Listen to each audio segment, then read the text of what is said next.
Hey, salut à tous, bienvenue pour la review du scan 669 avec une voix un peu malade, désolé, mais pourtant il fait beau en ce moment.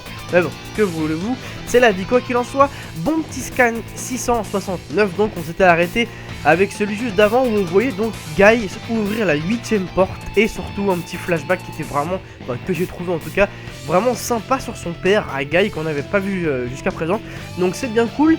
Là, on était obligé donc d'arriver sur le combat puisque à la fin du scan 668 on voyait Guy s'approcher très dangereusement de Madara. Donc j'espérais qu'il ne fasse pas le coup de passer à une scène tout à fait autre et opposée.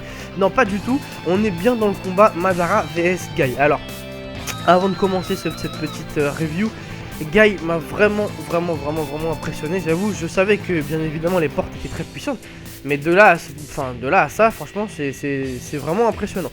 Alors, qu'est-ce qui s'est passé dans ce scan?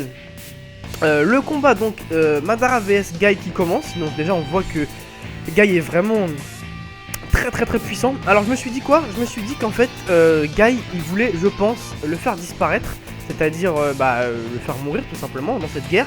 Et je me suis dit que là, donc, c'est pour ça qu'il le faisait ouvrir sa 8ème porte, de façon à ce qu'on voit son potentiel maximum avant de le faire disparaître. Je me suis dit, Madara, tel que je le connais, surtout que là il est là il faut dire que c'est même pas Madara de tout simple, parce que déjà Madara tout simple est vraiment incroyable, mais là c'est Madara en plus avec les pouvoirs de Rikudo, enfin bref, tout tralala, vous avez compris.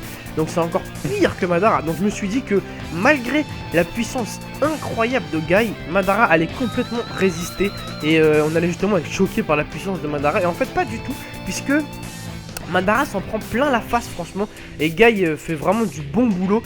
Alors il y a un peu de taijutsu, donc la technique à Guy est un peu particulière, puisqu'il n'a pas besoin de toucher au corps à corps, puisqu'il est tellement puissant qu'il touche le vent et ça fait des espèces de coups un petit peu comme, bon c'est pas comparable mais on peut quand même le dire, un peu comme le Senjutsu de Naruto Sennin où il frappe à côté et c'est un coup d'énergie naturelle qui passe sur toi.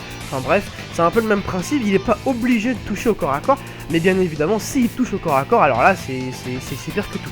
Quoi qu'il en soit, en face nous avons en soutien Minato. Il y avait Lee aussi, Lee, Minato, Kakashi et Gaara. Voilà, donc il y a quand même une fine équipe, j'ai envie de dire. Ils sont là en soutien, ils vont aider notre ami Guy. Alors, Kakashi a pour utilité le Kamui. Malheureusement, Kakashi a utilisé beaucoup de chakra, et comme vous le savez, Kakashi a une réserve de chakra très basse. Donc, enfin, pas très basse, mais en tout cas basse. Et étant donné que son Sharingan, lorsqu'il l'utilise, ça lui gaspille énormément de chakra du fait qu'il ne vient pas du clan Uchiha. C'est quand même quelque chose de compliqué pour lui.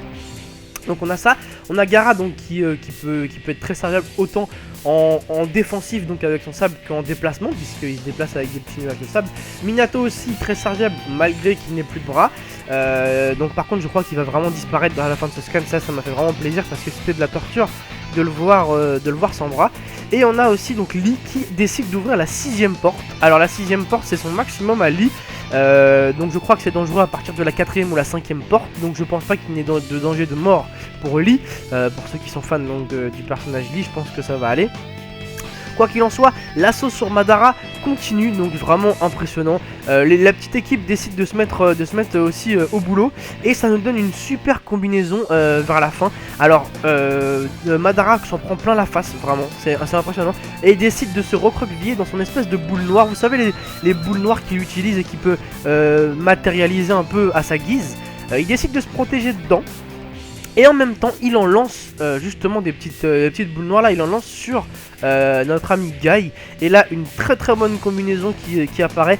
Lee lance le kunai de Minato juste devant Guy, ce qui permet à Minato de se téléporter immédiatement devant Guy pour absorber les boules, enfin absorber plutôt encaisser les boules de Madara. Il disparaît hop là instantanément juste après, de façon à laisser le passage à Guy. Pendant ce temps là, Kakashi se fait déplacer par Gaara et utilise son Kamui pour ouvrir une brèche dans la boule noire qui le protégeait.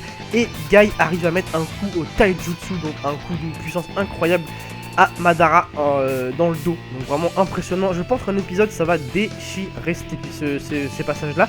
Et là on se dit qu'est-ce qu'il est? Est-ce que Madara il est mort? Est-ce qu'il est pas mort? Qu'est-ce qui se passe? Et on le voit après sourire, excité du combat. Il dit même que depuis Hashirama il a pas eu un combat aussi intéressant.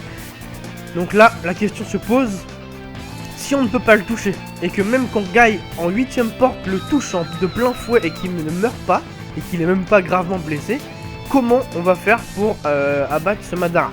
Donc quoi qu'il en soit, Madara on a pris plein la face dans ce scan, mais il est quand même très résistant et apparemment il a de la ressource parce que malgré ce coup qui aurait dû le tuer 36 fois, il n'est pas mort du tout, voilà. Donc la question se pose, comment faire pour vaincre Madara? Juste à la fin on voit Naruto qui se réveille, donc je pense que Naruto va s'ajouter à la fine équipe et ça va donner encore pire quoi. Mais bon, quoi qu'il en soit, voilà, vraiment un bon scan, bien dynamique, avec du combat. Bon là au niveau du papier c'était un peu compliqué à suivre parce que Guy a une vitesse vraiment incroyable et je pense qu'ils ont voulu vraiment le transmettre dans le scan, mais sur papier c'est compliqué, mais en épisode je pense que ça va être super. Quand on verra la vitesse de Guy on sera vraiment impressionné, donc je suis vraiment pressé que ça arrive un petit peu ces dizaines d'épisodes à ce sujet là. Voilà, quoi qu'il en soit, bon scan, laissez vos avis, du coup expliquez-moi comment vous voyez ouais, on va dire la fin de Madara. Comment est-ce que vous voyez que ça pourrait se passer? Est-ce que vous voyez un truc précis? Parce que c'est vrai qu'on n'a pas parlé de Sasuke aussi. On ne parle plus de Sasuke, on l'a un petit peu oublié. Il est là avec Kabuto, on sait pas trop. Enfin, il s'est fait réanimer, mais on sait pas trop ce qu'il a décidé de faire. Donc écoutez, n'hésitez pas à vous exprimer dans les commentaires et à dire ce que vous pensez un peu de tout ça. Et quoi qu'il en soit, on se retrouve la semaine prochaine pour la suite de ce super scan. Voilà, salut à tous, ciao les gars.